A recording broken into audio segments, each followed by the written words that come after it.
اس کے لیے غلطی کا لفظ کم ہے، یہ آخری درجے کی صفاحت ہے۔ اس کائنات میں باقی کیا ہے؟ یعنی اجرام فلکی ہیں۔ کیا یہ معلوم ہوا ہے کہ دنیا میں تو بڑی مخلوقات ہیں، ہم سے کہیں اعلیٰ مخلوقات ہیں؟ یعنی یہ حقیقت ہے کہ کائنات کا خلاصہ میں اور آپ ہیں۔ یعنی انسان کو جو کچھ یہاں میسر ہے حیرت انگیز طریقے سے وہ انسان ہی کی ذات میں مرتکز ہو گیا ہے۔ اس وجہ سے کائنات کا خلاصہ آج بھی ہم ہی ہیں، الا یہ کہ کسی جگہ کوئی دوسری مخلوق دریافت ہو جائے، ورنہ کائنات کیا ہے؟ یعنی اجرام فلکی ڈنڈال پڑے ہوئے ہیں، ان کی کیا حیثیت ہے؟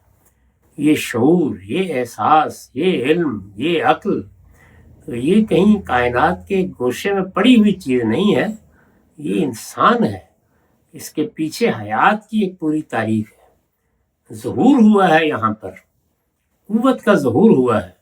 باقی کائنات تو مردہ پڑی ہوئی ہے، اس لیے اس کی کیا حیثیت ہے؟ یہ البتہ سوال اہم تھا کہ یہ کائنات پھر اتنی بڑی کیوں بنائی گئی؟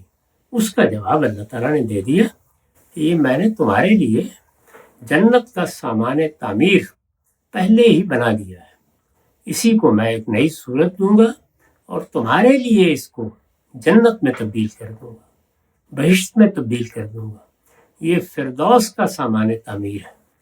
تو اس جواب کے لحاظ سے دیکھیے تو پھر تو میں یعنی انسان ہی ہے جو تمام چیزوں کا مرکز اور محور بن جاتا ہے۔